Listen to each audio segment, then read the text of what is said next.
Continuamos ahora con el panel Los retos de la política migratoria actual. Doy la bienvenida a los panelistas participantes.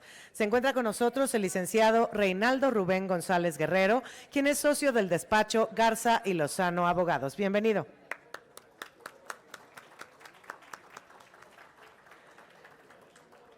También se encuentra con nosotros esta tarde la doctora Laura Canché, quien es coordinadora de la Unidad de Migración Laboral de la Organización Internacional para las Migraciones. Bienvenida.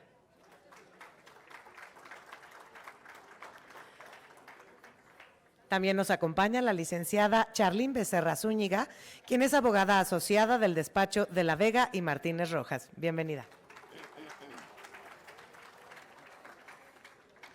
Y como moderador nos acompaña el licenciado Edgar Mayorga Compeán, socio del despacho de la Vega y Martínez Rojas. Bienvenido. Sin más preámbulo, dando inicio con el panel Los retos de la política migratoria actual, cedo la palabra al moderador, el licenciado Edgar Mayorga. Muchas gracias, muchas gracias. Pues para mí es un honor el poder estar aquí con todos ustedes en el evento anual de la firma y el poder presidir este panel con estos especialistas en temas migratorios. Realmente para mí es un tema fascinante y me gusta mucho que podamos platicarles los retos y oportunidades de esta política migratoria con los datos que nos compartieron. Creo que el tema migratorio, la migración corporativa en México, tenemos procedimientos claros. Y de cierta manera podemos integrar cuando las empresas están legalmente constituidas para poder incorporar en los procesos de producción y ante los retos que tenemos con esta inversión extranjera a todos los extranjeros que vengan a contribuir al desarrollo económico de este país. Entonces contamos con la presencia de mi querido Reinaldo, que es nuestra imagen y nos brinda el servicio de apoyo allá en Monterrey y tenemos esa confiabilidad de todos los procesos que tenemos. La doctora Laura Canché, que nos honra mucho con su presencia y nos va a platicar mucho sobre las tendencias migratorias, los retos que se tienen en México y creo que nos va a ilustrar mucho el panorama que tenemos en el país. Y Charlín Becerra es una abogada especialista en temas migratorios que he podido colaborar con ella por más de 10 años y muy contento de estar aquí. Laura, si nos gustas platicar un poco de esas oportunidades que tenemos en México. Perfecto, muchísimas gracias Edgar por la invitación y estoy muy contenta de estar con todos y todas ustedes el día de hoy aquí en este evento anual que tienen, hablando un poco del nearshoring y esta conexión que tiene con el tema migratorio. Creo que es algo sumamente importante que va a tener una importancia cada vez más especial y sobre todo, bueno, ahora platicando un poco sobre el tema en algunos de los estados de los que seguramente ustedes provienen, pues cada vez se hace más constante esta necesidad de poder abordar el tema migratorio y sobre todo desde otros enfoques a los que normalmente se está platicando. Como ustedes seguramente saben, actualmente tenemos más de 280 millones de personas migrantes a nivel mundial. Esto representa pues claramente aproximadamente 2/3 de estas personas migrantes cambian sus lugares de origen por una oportunidad laboral, entonces eso es algo bastante relevante de mencionar. Igualmente, ubicándonos un poco en México, ustedes saben, el corredor migratorio entre México y Estados Unidos es el corredor en cuanto a flujos migratorios más importante a nivel mundial, por el que corren aproximadamente 11.8 millones de personas. Entonces eso también nos da una situación específica de abordaje en el tema migratorio y sobre todo pues también conforme a los otros países que tienen estas tendencias migratorias. México siempre ha sido un foco de atención por la importancia y sobre todo por las diversas situaciones, no tanto las positivas digamos, sino también las negativas de riesgos por las cuales se enfrentan las personas migrantes. Igualmente, un dato importante que hay que considerar en los últimos años, a partir del 2022, 2023, se han puesto pues ya récords de personas migrantes que ingresan a la frontera sur, que ingresan al país. Cada vez va mucho más en crecimiento esta tendencia migratoria de personas que ingresan al país, muchas de las cuales claramente buscan precisamente llegar a Estados Unidos a poder tener otro aspecto de vida y bueno, la mayoría busca lograr el sueño americano. Sin embargo, también hemos identificado nosotros, tanto en frontera norte como en frontera sur, con esta movilización y estos flujos migratorios, que por ejemplo en una estadística que hicimos el año pasado, el 70% de la población migrante que no logra llegar a Estados Unidos o logra y son retornados, ven a México como su segundo país de destino. Entonces, esto cada vez nos hace ver a México desde otro enfoque, desde otra perspectiva, de poder empezar a atender estas redes y esta visión de cómo es México entonces en los temas que tiene que ver como un país de destino. Vernos cada vez más de esa forma, y eso tiene que ver mucho, por ejemplo, con el tema normativo, empezando por las tendencias, digamos, de la población que ingresa en México de una forma no regular, es muy, muy limitativa para que pueda ser regularizada en México y pueda obtener un permiso de trabajo. Creo que eso es algo que también ustedes han podido identificar, sobre todo por llevar temas del ámbito jurídico, del ámbito legislativo. Es muy preocupante porque hay muchísimas personas, familias que están en México que no pueden regularizarse, y entonces ¿en dónde se insertan laboralmente? En el mercado informal.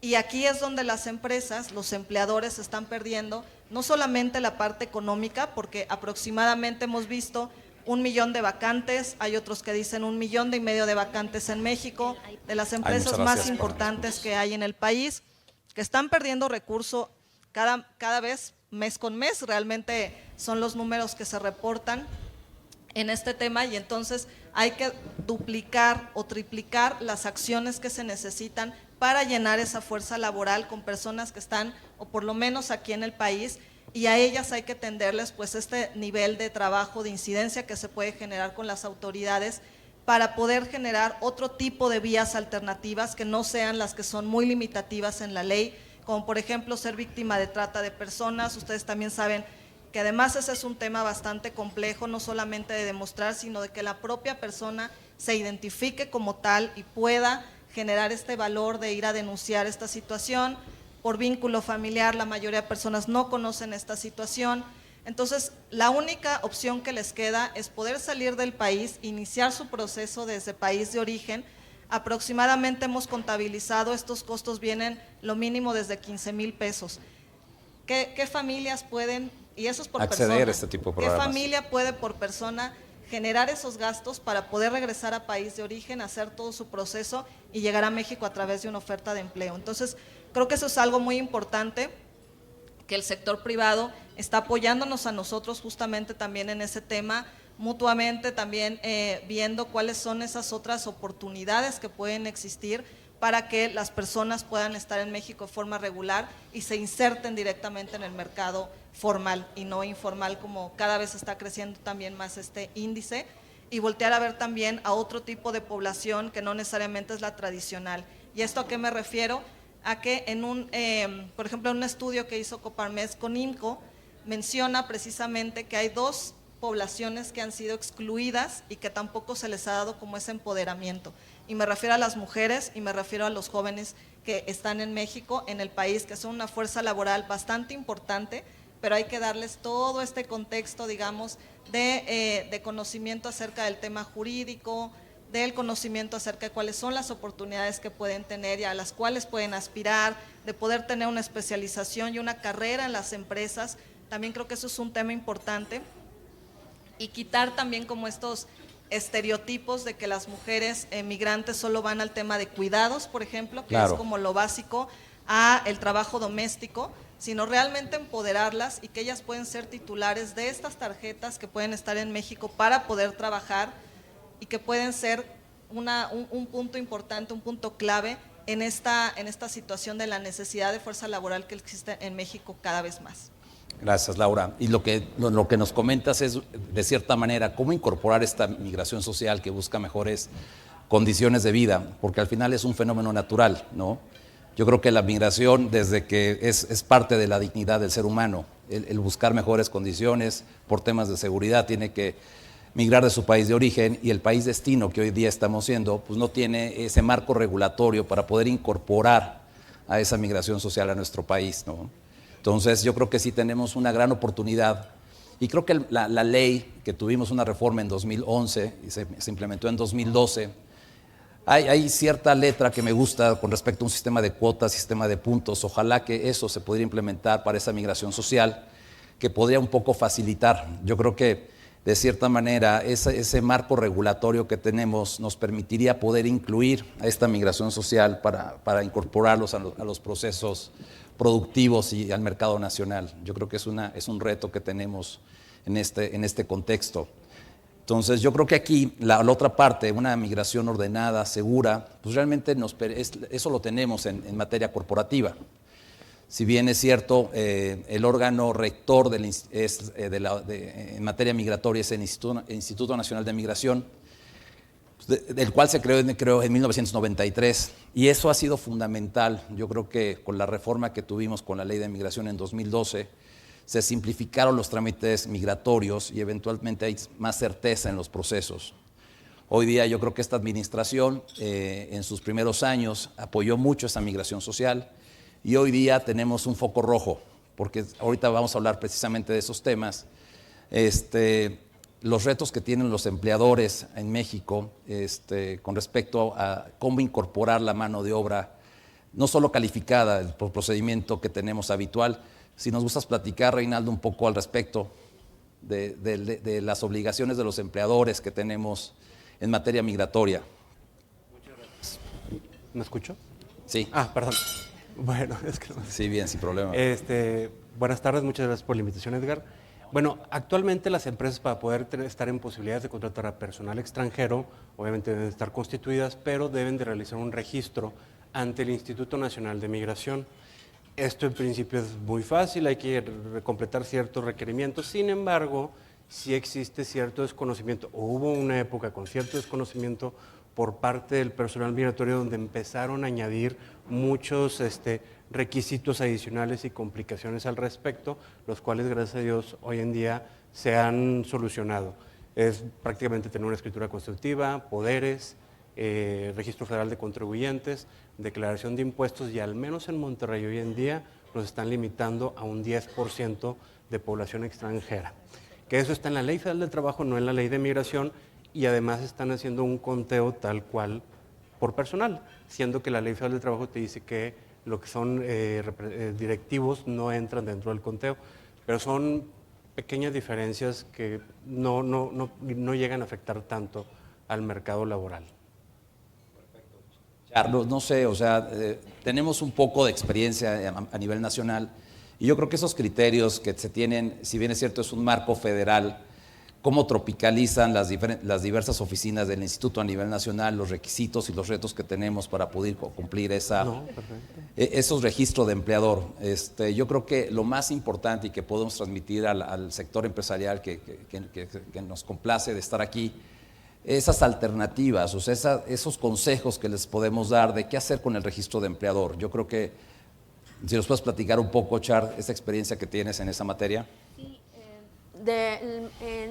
bueno, en esta experiencia que tengo yo, hemos visto que las diversas delegaciones del instituto, pues bueno, manejan todo de acuerdo a la facultad discrecional, que no es más que un principio de buenas prácticas. Entonces ellos pues requieren, de acuerdo a cada delegación, a lo mejor como decía el licenciado Reinaldo, un documento más, algo extra, fotografías del lugar, a lo mejor de la matriz de la empresa. Pero bueno, nosotros lo que les aconsejamos es que obviamente si la empresa tuviera alguna sucursal, bueno, pues hay que darla de alta, también para evitar pues que a lo mejor el instituto pueda enviar, si envía en algún momento personal, pues bueno, revisen que están las sucursales dadas de alta, ¿no? Esto se incorpora a la constancia de empleador y es más fácil poder emplear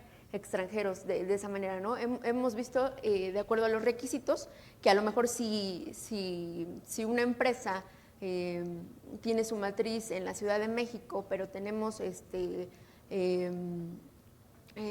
alguna sucursal en Monterrey, pues se puede emplear a lo mejor al extranjero, podemos solicitar una visa por oferta de empleo y lo podemos hacer desde Monterrey si es donde va a vivir, ¿no? O es donde va a recibir claro. Yo creo que aquí es lo importante, y esa parte, la infraestructura de las empresas es fundamental para ese registro de empleador.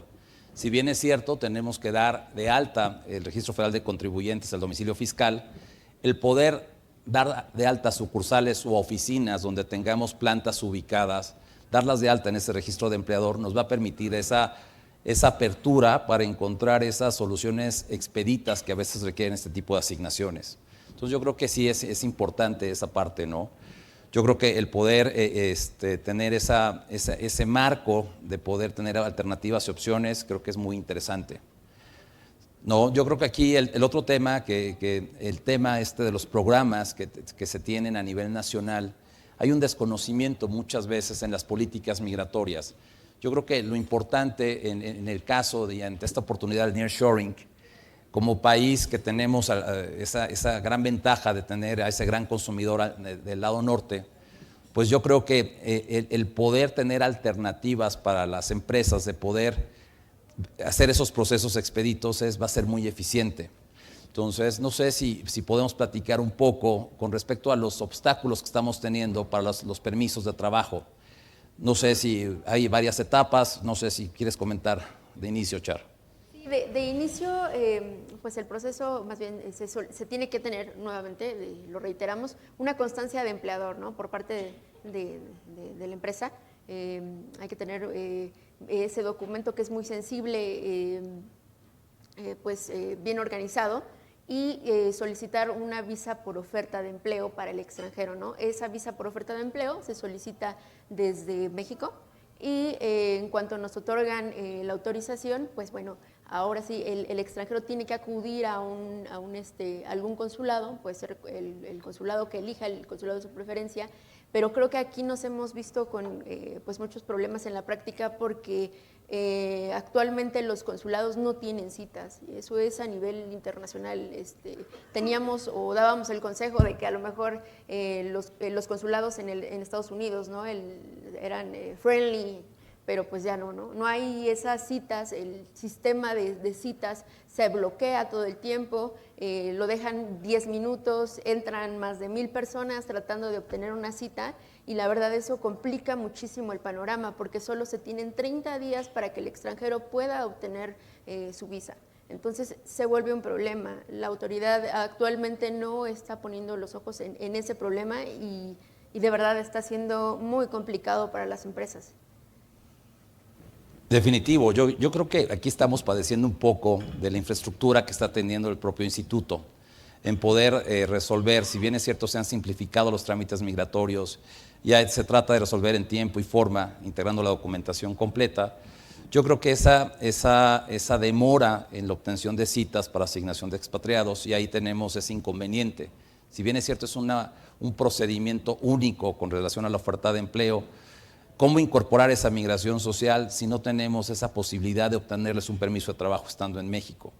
Entonces, creo que sí es una gran oportunidad que se permita regularizar su situación en México, y de cierta manera el instituto implementó un programa para toda la migración irregular. Extranjeros que ingresaron y no pudieron regresar a su país de origen, hay ciertos programas que se implementaron para otorgarles una residencia temporal sin actividades remuneradas. No sé si quieres platicar un poco de este tipo de casos. ¿Qué está pasando en Monterrey con este tipo de programas, Reinaldo? Bueno, mira, ese programa existió hace tiempo desde la administración anterior del presidente Peña Nieto. Sin embargo, en esa época sí teníamos un marco normativo publicado.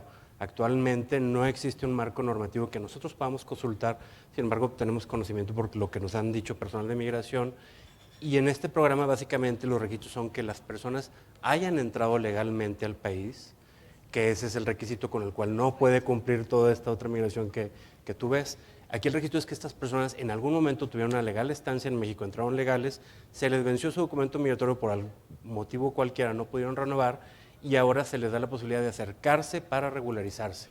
Este requisito lo único que tiene es, hay que realizar unos pagos de derechos, una multa de alrededor de 11,000 pesos, el beneficio es que pueden obtener su residencia por 1, 2, 3 o hasta 4 años, sin embargo ya el costo total solo por cuestiones de derechos es alrededor de 28,000, 29,000 pesos, teniendo el beneficio claro de que estas personas ya van a tener una legal estancia por 4 años y posteriormente acceder a un permiso de trabajo para integrarse legalmente a una planta laboral.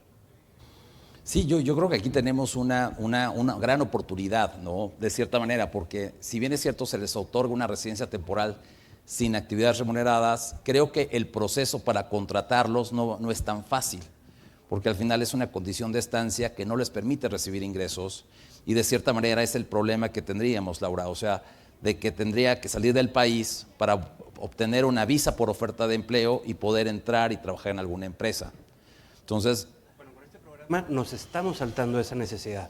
Ellos al tener una residencia temporal, posteriormente pueden tramitar incluso en el Instituto Nacional de Migración un permiso de trabajo, se reúnen los requisitos de tener una empresa que los quiere contratar, una empresa que tenga una constancia de empleador. Ya no es necesario salir para tramitar una visa por oferta de empleo.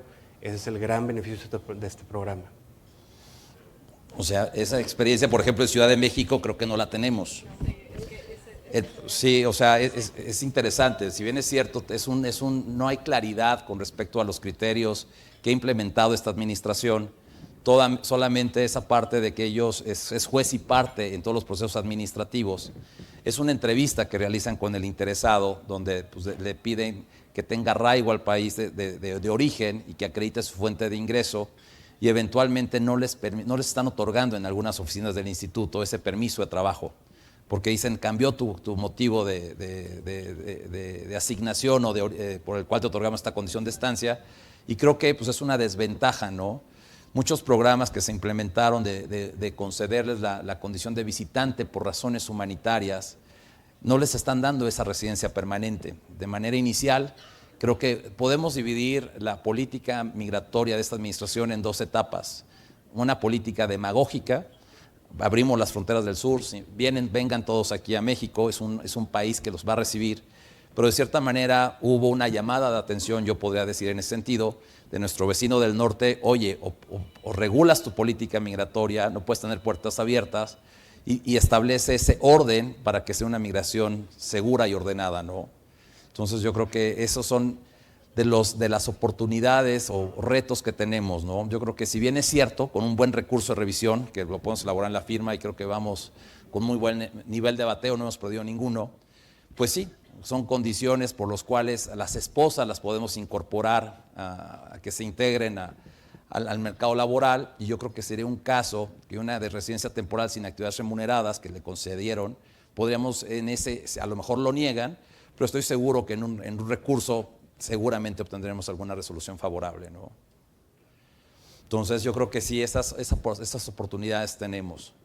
No sé, Laura, ¿nos gustas comentar algo con respecto a las oportunidades que tenemos Sí. más en México? Bueno, quisiera como un poco también complementar al respecto de este tema, de estos programas, porque Nuevo León es un ejemplo a nivel nacional, sobre todo en el trabajo que se ha logrado generalizar de manera coordinada entre el gobierno, por ejemplo, la Secretaría de Igualdad con la Secretaría del Trabajo, el Servicio Nacional del Empleo, el sector privado, en el cual, bueno, se están dando estas oportunidades en el que el gobierno está aportando precisamente recursos para que puedan ser regularizados, pero claramente estos programas, como también lo hemos platicado con el gobierno de Nuevo León, pues tienen limitantes, no se aplican a todas las personas, eso es un tema, se aplican a un porcentaje muy pequeño, por ejemplo, de la población que realmente puede estar en esa fuerza laboral. Y hay otros esquemas, digamos, también complejos, porque también el sector privado en Nuevo León no precisamente está en Monterrey, donde está a lo mejor la población migrante, sino están en otros municipios, aunque son muy cercanos como Cadereyta, entre otros, pero realmente el tema, por ejemplo, del transporte de la población hacia esos lugares, pues es otra forma que también ha limitado mucho ese tipo de contratación, o el hecho de que las personas migrantes puedan tener algo cercano para poder laborar en ese esquema. Entonces creo que estos programas que incluso han salido de manera emergente, ustedes recordarán cuando vinieron los flujos masivos desde el 2018 que empezaron a ingresar al país y que vivimos los efectos en 2019, claro, les daban estas tarjetas de visitante por razones humanitarias, que además hay que revisar en la ley precisamente los esquemas por los cuales deberían de ser aplicadas. Creo que no es el esquema que debería de funcionar en México como una situación de, a ver, esta está vía regular para que estés en México. Creo que esa no es la parte, y por eso lo que comentaba Edgar, de ver otras alternativas, de ver qué otra forma puede el gobierno apoyar para que las personas que están de forma irregular en México se puedan regularizar sin todo este esquema. También Claro, creo que es claro. un punto importante. El pago de derechos, el pago de multas, el pago de todo lo que tienen que hacer las personas migrantes, estamos trabajando esquemas porque hay empresas que sí están dispuestas claramente a hacer esos pagos, ya sea de manera equitativa entre gobierno, porque hay también estos estudios que hace el DIF, ¿no?, para poder condonar deudas. Está el sector privado que puede aportar una porción, y la población migrante que a través de un esquema a lo mejor crediticio puede aportar la otra parte y poder salvaguardar ese esquema. Pero creo que sí se necesita identificar muy bien cuáles son estos esquemas y generar vías que realmente sean factibles, tanto para unos como para otros, y que tengan esta perspectiva, ¿no?, de buscar y de voltear a ver hacia todos los perfiles, porque comentaba ciertamente la parte especializada, sí hay 1, 2, 3 personas que vienen del extranjero a trabajar en México, que son perfiles, digamos, especializados en alguna materia y que a lo mejor no son tan difíciles de generar esos esquemas de migración y permisos para que estén en México. Pero cuando vemos, por ejemplo, ahorita estamos nosotros trabajando esquemas de programas de movilidad laboral entre Guatemala, México, o entre México y Canadá, precisamente pasa lo que tú decías, qué tan preparado está el mecanismo operativo para poder regularizar, por ejemplo, a 100 personas en un mes, porque realmente estamos hablando de 1 millón de vacantes solamente en México, y a través de estudios prospectivos que hemos hecho también, esto se va hacia arriba, 2 millones de vacantes. Y realmente qué tan operativo está haciendo el sistema, qué tanto están, por ejemplo, como comentabas, las embajadas, para poder estar como generando todos estos esquemas de procesos de permisos por trabajo, que sean claramente de manera rápida, claramente de manera también muy puntual conforme a los perfiles que se requieren, que ese es otro esquema también. Cuando una empresa te dice, necesito 500 personas para mañana, eso pues prácticamente es imposible, ¿no?, porque hay que ver todo este esquema jurídico, esquema operativo, el esquema de perfilamiento y el trabajo también que se hace con el gobierno. Entonces creo que en ese sentido hemos podido, por ejemplo, nosotros hacer como mucha incidencia en el tema del gobierno, mucho trabajo con sector privado, sobre todo este esquema de cómo se sensibiliza también a las empresas.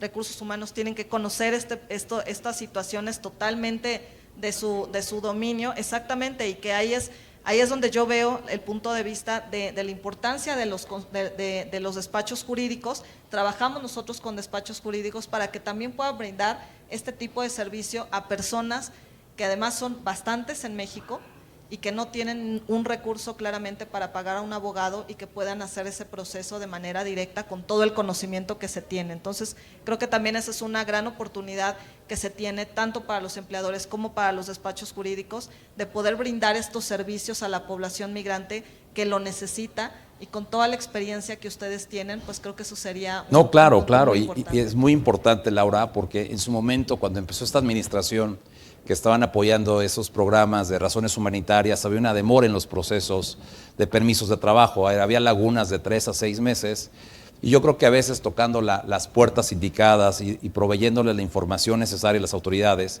sensibilizarlos un poco, no solamente esta gente que busca mejores condiciones de vida está en México, sino también hay una migración corporativa que eventualmente vienen a estos procesos de producción, canales de suministro que van a dar valor a cada país, ¿no? Yo creo que ahí tenemos una gran ventaja de que pues tenemos muy buena comunicación en general y mantenemos esa línea para poder intervenir y tocar de manera adecuada conforme al marco regulatorio, que se abran esos canales para poder incorporar a esta migración social, que yo creo que para mí es relevante. Porque si bien es cierto, también lo que estamos detectando hoy día, que está pasando a nivel nacional en los diversos aeropuertos, hay un procedimiento fast track donde eventualmente llega un extranjero que viene como visitante y de cierta manera viene por un periodo de tiempo determinado, y el oficial de migración de cierta manera en 5 segundos determina si entra o no ingresa al país.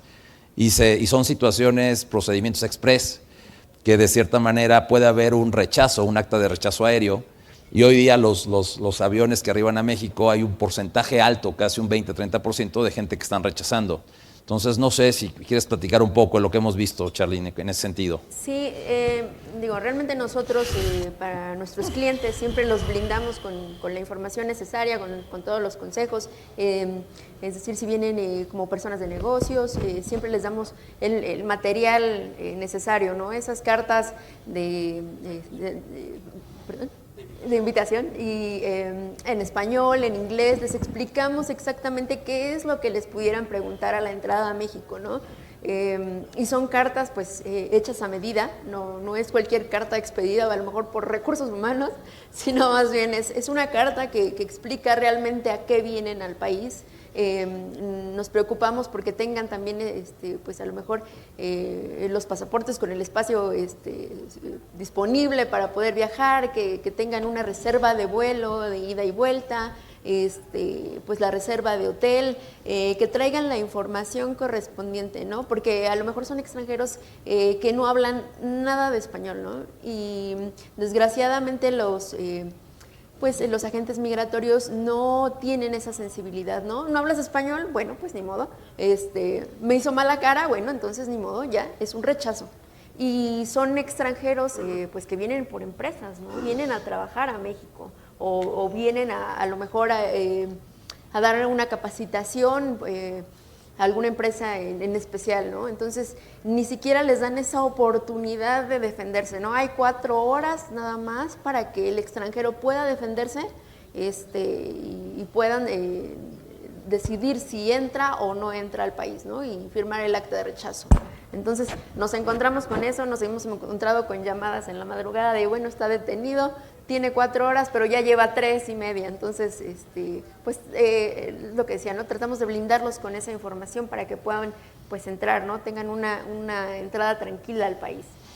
No, y es algo que está pasando, parte de esas políticas que no se están publicando. Hay nacionalidades que independientemente que tengan esas visas que permiten el acceso a México, hay una segunda entrevista. Y eventualmente en esa entrevista el hecho de que tengan una visa Schengen, una visa de residencia permanente de Japón, UK, no garantiza su ingreso al país. En Monterrey estamos viviendo algo similar también en esa situación, ¿no, Rey? Así es, actualmente la migración, la inversión más importante ahorita en Nuevo León es la China, con todos los problemas que conlleva al ser una nacionalidad sensible para México, para Estados Unidos por su inversión, pero hay una enorme cantidad de empresas chinas que diariamente se están estableciendo en Nuevo León y muchas veces ellos, por su locación, tienen que entrar por otra ubicación, por Cancún, por Ciudad de México o por Guadalajara, y en ocasiones, incluso con sus visas de residencia temporal con permiso de trabajo o que quieren entrar con su visa americana para entrar con una calidad de visitante solo para posteriormente integrarse o salir del país o entrar a una capacitación o lo que sea, están realizando rechazos. Y el problema con esos rechazos es que los dejan totalmente incomunicados, sin nadie saber nada que está pasando al respecto, para que posteriormente te enteras que ya lo regresaron a Guatemala, Alemania, donde sea, porque los regresan a su último punto de entrada, al país de donde entraron, de su país por donde tomaron su vuelo a México. Entonces está generando mucha incertidumbre. Sí, claro, y yo creo que aquí el tema para las empresas, el tener esas políticas preventivas, cuando recibimos extranjeros que de cierta manera vienen a supervisar los procesos de producción, vienen a implementar alguna nueva unidad de negocio, creo que es importante el saber que los extranjeros deben acreditar el motivo de su viaje al país, independientemente de la nacionalidad, para evitar ese tipo de circunstancias que tienen, como bien dices, son 5 horas, si no recuerdo, son 5 horas para determinar su situación jurídica. Y si en 5 horas no acredita el motivo de su viaje, se genera el acta de rechazo aéreo. Muchas veces ya cuando no tienen acceso o no pueden comunicarse, es difícil el poder revertir una situación cuando hay un acta de rechazo aéreo. Entonces yo creo que ese tipo de inconvenientes los estamos viviendo y creo que hay una parte, esa parte de la arbitrariedad de los oficiales de migración en los puntos de entrada, pues sí es proveerles de todos esos documentos que acrediten el motivo de su viaje al país. Yo creo que eso es muy relevante y a mí me llama mucho la atención el tema de cómo incorporar esa migración social con la normatividad actual que tenemos. O sea, si bien es cierto, o sea, tenemos un procedimiento único, ¿qué han pensado ustedes, Laura, con relación a esa migración social que se encuentra aquí, que a lo mejor su destino es irse a los Estados Unidos? Yo creo que ahí es también comunicación con el migrante, porque al final el migrante pues, se viene a enriquecer al Estado, a la sociedad receptora y tener algo que los permita vincularse. O sea, ¿cuáles son los retos que tenemos ahí con esta migración social? Sí, gracias. Pues creo que el principal es lo que comentaba al inicio, esta situación de querer ir principalmente a Estados Unidos. Creo que ese es el principal reto que se tiene, porque al final del día no están como totalmente informados, incluso desde que salen de su país de origen. Creo que eso es importante, sobre todo los riesgos que se generan hacia el llegar a un país de forma irregular, ya sea estando en México, o también todos los riesgos que se generan al ingresar a Estados Unidos. Algo también que hemos notado en la misma población migrante, y creo que por eso es un enfoque muy importante que hace la OIM con todos los aliados que tenemos, es un ejemplo para que puedan visualizar cuál es el esquema de falta de información que tienen. Ellos, por ejemplo, hay mucha gente que empieza a ingresar por la selva del Darién, que ustedes también seguramente ya lo escucharon. Llegan a Guatemala y cuando ven que llegan a México piensan que lo que les queda de camino es cruzar, por ejemplo, otra vez los kilómetros que hay en Costa Rica, por ejemplo, de norte a sur. Y realmente no es así. Cuando se dan cuenta que hay todo un país, que prácticamente son los mismos kilómetros que recorren casi desde Panamá hasta Guatemala, pues realmente eso hace que se generen otros esquemas también ahí en el tema de la movilidad. ¿Qué otros riesgos observamos? Al ir de manera irregular, ustedes también seguramente han escuchado acerca de dos temas importantes. El primero, las ofertas fraudulentas de empleo. Esto ha generado fraudes de millones de pesos en México, precisamente porque abusando de esta falta de información que tienen las personas migrantes, les ofrecen trabajos en Estados Unidos, les dicen te vamos a dar toda la documentación, muchos se disfrazan de agencias reclutadoras aquí en México, muchos se disfrazan de despachos jurídicos para poder enganchar a estas personas, les dan todo el dinero prácticamente que tienen y al final ya no saben absolutamente nada de ellas y entonces empieza todo este esquema también. Otro esquema digamos, de riesgo que existe es, por ejemplo, cuando han sido enganchados y están entonces ante un riesgo de trata de personas, ya sea con fines de explotación laboral, ya sea con fines de explotación sexual. También en el tema de narcotráfico, también se han visto involucrados y envueltos en este esquema, también ya sea por un esquema de falta de conocimiento, ya sea por un esquema de fraude, de engaño, por necesidad. Hay muchas cuestiones también que hay que abordar en ese punto, y hemos generado también campañas informativas que van dirigidos a la propia población migrante, pero también, por ejemplo, al sector privado. Creo que esto es algo importante también de generar. Hay una campaña que, por cierto, después les vamos a invitar, este año vamos a relanzar la campaña Empleadores del Mundo, que está hecha por el sector privado, para el sector privado, y que precisamente lo que hace es que todo este esquema de oportunidades laborales tenga un rol fundamental el sector privado, pero también de responsabilidad. Claro. También no nada más está la legislación nacional, está el Pacto Mundial para una Migración Segura, Ordenada, Regular, está la Agenda 2030, está todo este esquema de trabajo que se generan también con con los propios actores, no nada más de gobierno, sino sector privado, también con el sector financiero. Por ejemplo, no olvidemos otro reto que es la inclusión financiera. De cualquier persona migrante, hablemos de cualquier perfil. No les brindan, por ejemplo, el acceso a cuentas bancarias. En cualquier parte del país habrá una u otra sucursal que les dé a lo mejor alguna apertura de cuenta, una cuenta nivel 2 que realmente tiene un límite total para poder tener en la cuenta, no tienen acceso a servicios financieros, no tienen acceso a servicios de ahorros crediticios. Eso también limita bastante que una población pueda incluso integrarse socioeconómicamente en el país. Claro. Y hablando de el tema del nearshoring, creo que esos son barreras que hay que tomar en cuenta sí o sí para prepararse para un futuro de esa magnitud. Desde el tema de cómo ingresar, pero también desde el tema de cómo los estás integrando socioeconómicamente en el país y todos los retos que se vienen al respecto. Entonces creo que eso sería también como ponerlo sobre la mesa. No, claro, y yo creo que aquí también otro fenómeno que está afectando mucho el tema de México es un país rico. Yo creo que este ecosistema que tenemos, ese cambio climático que está afectando muchos países donde realmente la gente ya no puede vivir, por eso cambia en el ecosistema. Nos estaban comentando en Centroamérica, Honduras, que pues realmente hay lugares donde de cierta manera la población tiene que emigrar y pues esas personas poder incorporarlas al mercado.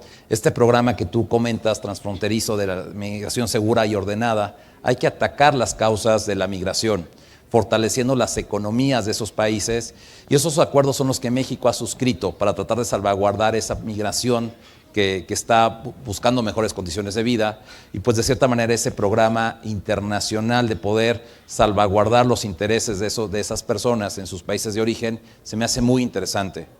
Y definitivamente aquí en la firma tratamos de dar esa confiabilidad, certeza.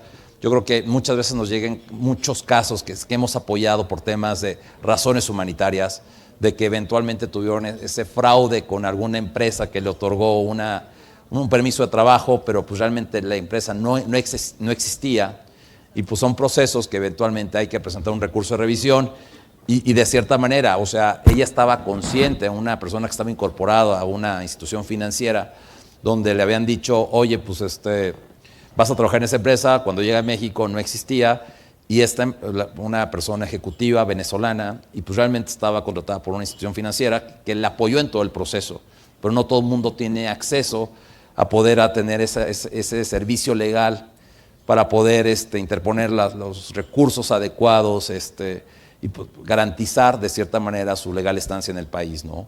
Yo creo que esos son los retos que tenemos, y tratamos de brindar esa confiabilidad en cualquier trámite que nos es encomendado, ¿no? Y de cierta manera yo creo que el tema de cuidar la constancia de empleador, que es un documento fundamental, y que tengamos esas alternativas. Por cierto, hay que actualizar la constancia de empleador, todas las empresas que tengan, hay que presentar la declaración anual, porque ahorita la autoridad migratoria va a imponer multas. Este acuerdo de suspensión de plazos y términos que favorecía residencias temporales y permanentes se suspendió el año pasado, no recuerdo fechas, pero ahorita la multa más pequeña creo que son 5 o 6 mil pesos, ¿no? Entonces sí, esa parte de dar confiabilidad en los procesos es fundamental.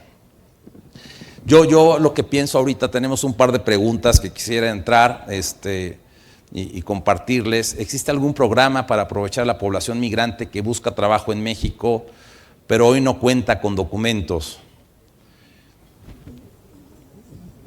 No existe un programa como tal, solo existe la posibilidad de que se acerquen a la Comisión Mexicana de Ayuda a Refugiados, soliciten refugio. Si es posible, les dan el trámite, le dan entrada a su petición. Ya con eso puede solicitar un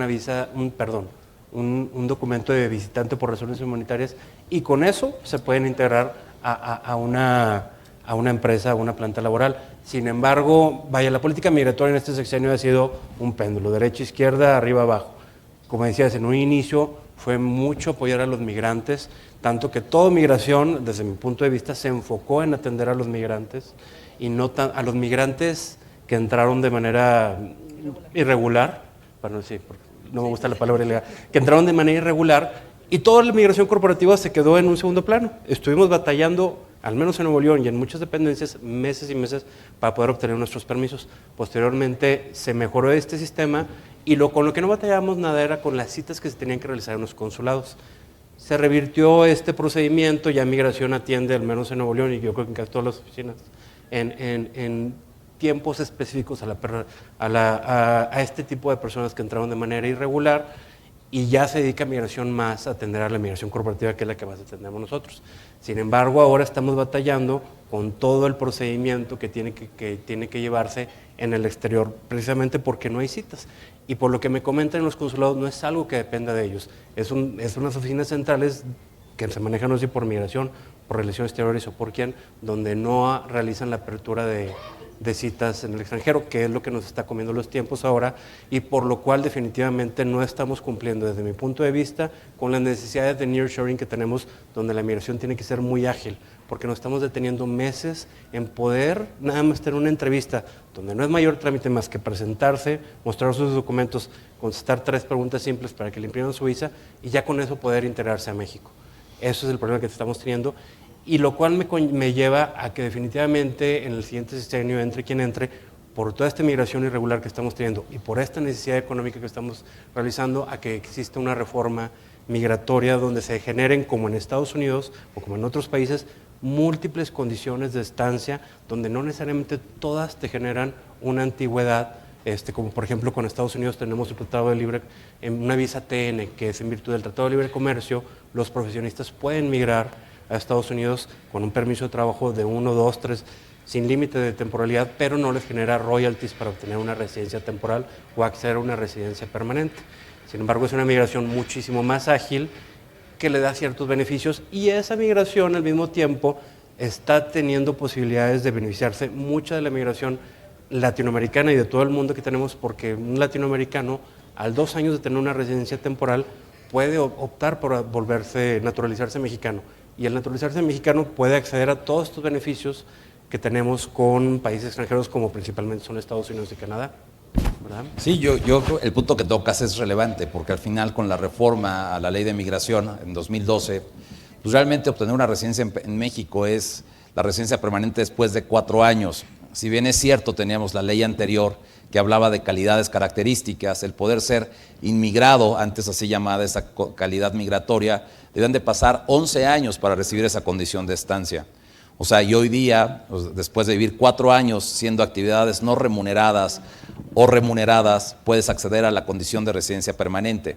Entonces yo creo que sí es importante, o sea, si bien es cierto estos programas que facilitan el tener gente irregular y le das una condición de estancia que le permita vivir en el país, o sea, porque al final, independientemente que no tenga el permiso de trabajo, después de 4 años siendo residente permanente, se puede dedicar a cualquier actividad lícita. Y muchas veces estas personas buscan mejores condiciones de vida y se encuentran en una economía irregular, porque no hay forma de que los podamos incorporar como parte de una contratación formal. Entonces, si bien es cierto, hay empresas que nos ha tocado que están contratando a residentes temporales y muchas veces, no sé si es descuido o desconocimiento, los incorporan a la planilla laboral y se dan cuenta que no tienen un permiso para poder recibir ingresos. Ojo, ¿qué ventaja tienen? Que tienen un CURP, pueden acceder a obtener su registro federal de contribuyentes y dependiendo cómo te toque, si tienes suerte en el SAT, con una residencia temporal sin actividades remuneradas, te pueden dar tu inscripción ante el SAT. Entonces yo creo que hay ciertos vicios, no solamente del instituto, sino de las diversas entidades de la Administración Pública Federal, que a veces con esa situación irregular lo están incorporando en esos procesos de contratación formal. O sea, nos ha pasado recibir varios casos que tienen una condición de estancia que no les permite trabajar en México, pero ya es empleado de esa empresa. Entonces, de cierta manera, algo irregular, pues de cierta manera, espérate a que obtenga la residencia permanente y pues una vez que ya tenga la residencia permanente, pues ya informamos las actividades que se están dando, ¿no? Pero yo creo que sí, o sea, hay muchas oportunidades. Yo creo que México, con esa reforma que tuvimos, que fue en 2012, que fue esta reforma donde se dio esa simplificación de los procesos, 3 condiciones de estancia, pues sí facilita el poder obtener una legal estancia en México, para esa migración selectiva, le podría decir. Pero yo creo que esa parte de ser, que tengamos alternativas, de poder incorporar esa migración social, pues va a beneficiar mucho al país, porque va a dar mayor tranquilidad y no los vas a regresar a su país de origen por una entrevista consular que no hay espacios para poder acceder a la entrevista consular, ¿no? Entonces sí, o sea, cualquier proceso de contratación hoy día nos está llevando promedio 3 meses en lo que se obtiene la visa por oferta de empleo en cualquier oficina, cada quien implementa sus propias reglas y criterios. Después la odisea de obtener una entrevista consular, y ahí entra la creatividad para ver dónde vamos, y después acceder a México y la expedición del documento. Son 4 etapas que de cierta manera no es fácil incorporar esa mano de obra con toda esta inversión extranjera que viene en diversos estados de la República Mexicana. Y más esa migración social, ¿qué vamos a hacer, no? Yo creo que establecer ese sistema de cuotas, de puntos, personas que no pueden regresar a su país de origen, yo creo que si tuviéramos esa flexibilidad que se tienen de los programas migratorios en otras jurisdicciones, aprender de eso. Yo creo que muchas veces estamos en foros y congresos y hay el marco regulatorio que los países determinan de cómo atraer inversión puede ser muy importante, porque con un sistema de cuotas en comunidades donde no hay inversión extranjera, que tú puedas invitar a extranjeros que inviertan $500,000 en una comunidad rural, pues va a ser interesante para hacer proyectos sustentables. Y es la forma México, creo que tenemos una gran oportunidad. Entonces, sensibilizar a nuestras autoridades migratorias es algo que me encanta, porque pues de cierta manera podemos generar esa semilla para que podamos implementar ese tipo de programas, ¿no? Yo creo que hay una gran oportunidad para México en este tipo de programas sociales. O sea, hay una pregunta adicional que quisiera compartirles. Referente a los convenios de movilidad, se está revisando acuerdos de impacto a pensiones e impuestos. No sé quién la quiere contestar. Creo que se refiere... Creo que me apaga. No sé si se refiere a los fondos que generan las personas migrantes al estar en una planta laboral, cuando posteriormente regresan a su país de origen, ¿cómo se llaman? Sus fondos de ahorro para el retiro, hoy en día pueden retirarse, pero no de manera directa, sino por medio de un juicio. No sé si es a eso lo que se refiere. Yo creo que está interesante, convenios de movilidad. O sea, México pues, sí tiene ciertos convenios que ha suscrito para facilitar, integrar esa migración, pero, o sea, para que tengan acceso a pensiones e impuestos. Fíjate que yo creo que aquí está muy interesante, algo que estamos viviendo hoy día, los nómadas digitales. Si bien es cierto, es una migración que mantiene su fuente de ingreso en su país de origen y eventualmente su actividad preponderante la están realizando en el país.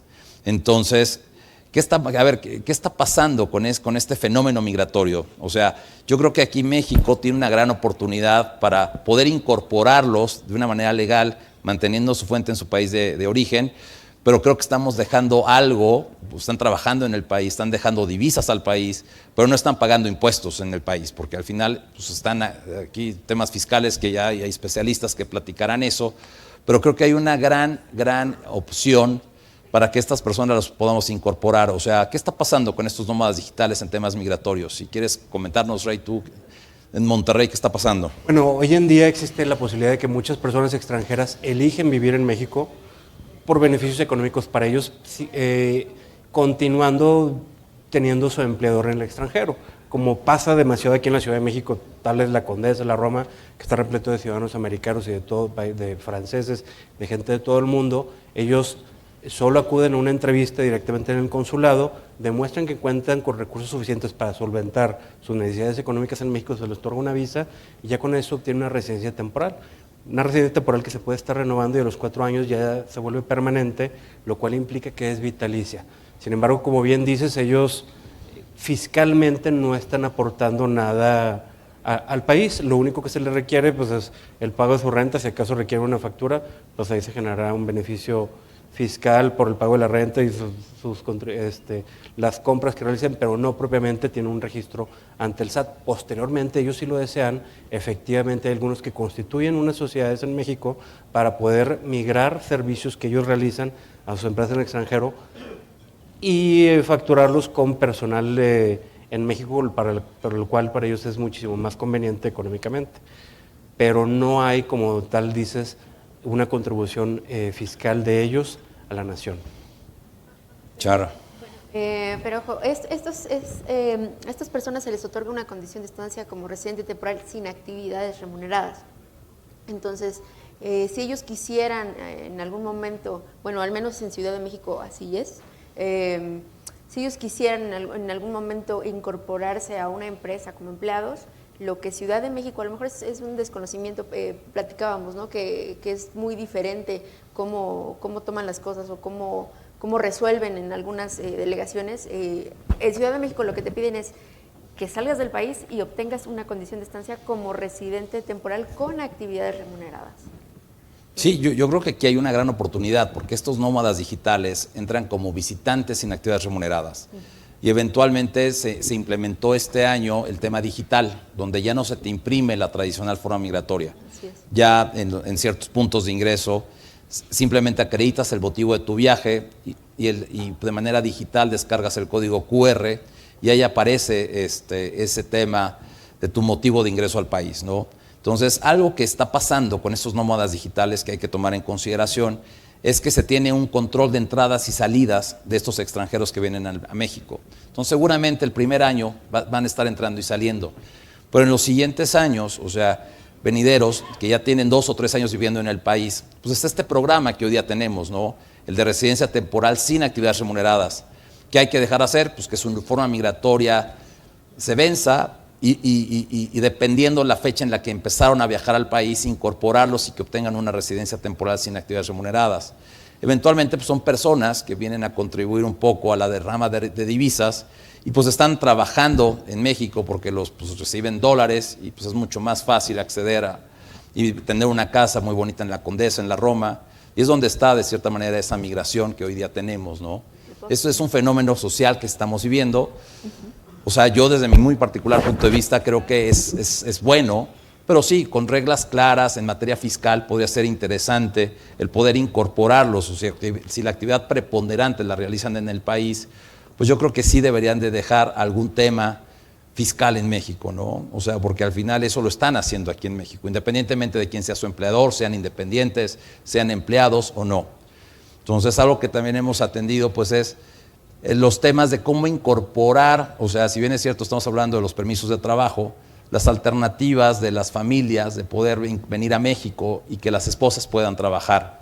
Yo creo que es algo bueno que se tiene a nivel nacional, pero creo que es algo, un reto que podamos incorporar esa migración social y también acceder a que tenga su permiso de trabajo en México. Yo creo que es importante. Aquí me están preguntando sobre los programas de ACNUR. No sé si nos gustas platicar un poco, Laura, de este tipo de programas. Bueno, yo soy de la Organización Internacional para las Migraciones, yo les puedo platicar de mis programas, pero no del ACNUR, que se dedican más bien a la población refugiados. Que está refugiada exactamente. Correcto. Y nosotros a la población migrante. Nada más quería hacer rápidamente, ahora uso de la palabra, sí, por el tema que comentabas de cuál es una gran oportunidad que tenemos ahorita, y como bien lo mencionaste, la ley de migración tiene mucho más de 10 años en los cuales el contexto migratorio era muy diferente, totalmente. al que existe actualmente. Desde Naciones Unidas generamos una propuesta de reforma legislativa a la ley de migración porque, bueno, claramente no está atendiendo la situación actual que se vive y sobre todo en flujos migratorios, como lo dijiste al inicio, es muy cambiante. Entonces hay que voltear a ver también hacia cuáles son estas situaciones que se prevén en materia migratoria para que realmente una ley de migración pueda responder a este tema del nearshoring. México es un país que está claramente en todas las ventajas que se pueden tomar desde muchas perspectivas, pero creo que este tema específico de cuáles son las condiciones que tiene México para poder poner las bases y desarrollar este tema, pues creo que ahí hay un punto rojo que hay que abordar.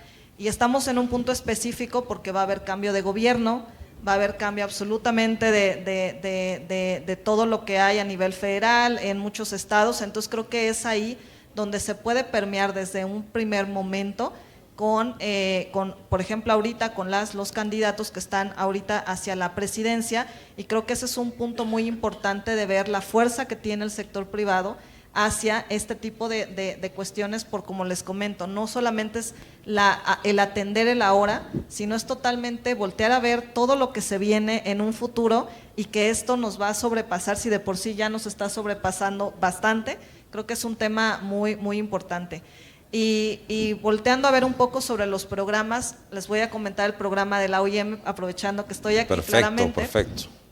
Como ustedes saben, también una cuestión importante, como mencionabas, sí está el tema de solicitar refugio, pero bueno, claramente tienes que tener ciertos requisitos y solamente el 15% de quienes solicitaron el año pasado fueron aprobados. Entonces, toda esa población, 85%, queda otra vez en población migrante de forma irregular, sin ninguna situación de cómo entonces integrarse en el mercado laboral.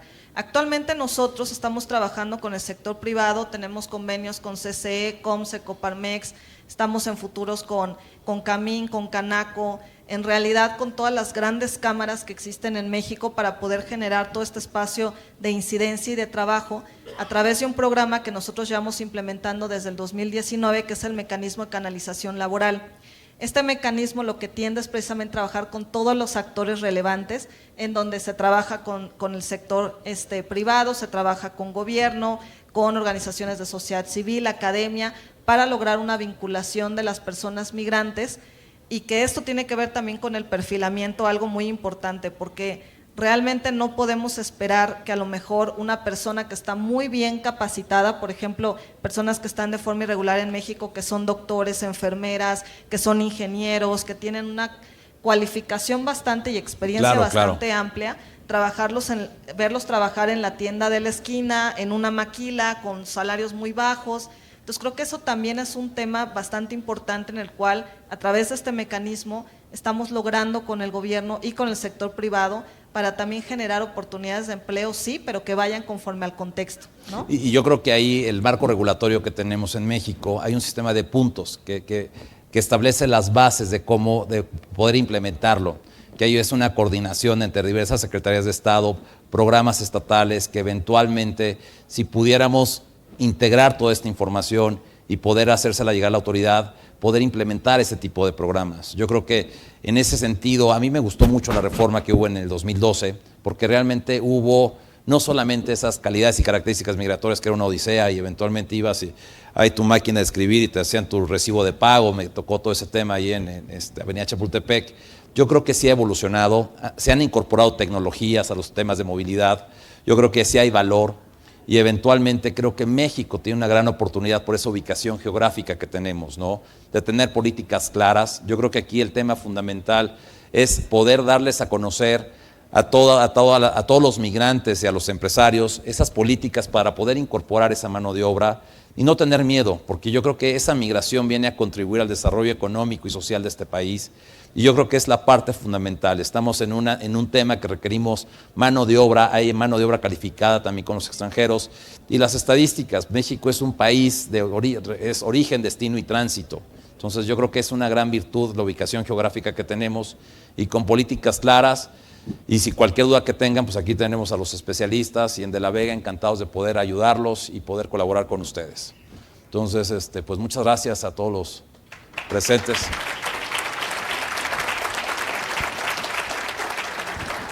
Muy agradecido. Agradecemos muchísimo a nuestros panelistas y moderadores y les hacemos entrega de un reconocimiento y de un presente por su excelente participación en esta tarde.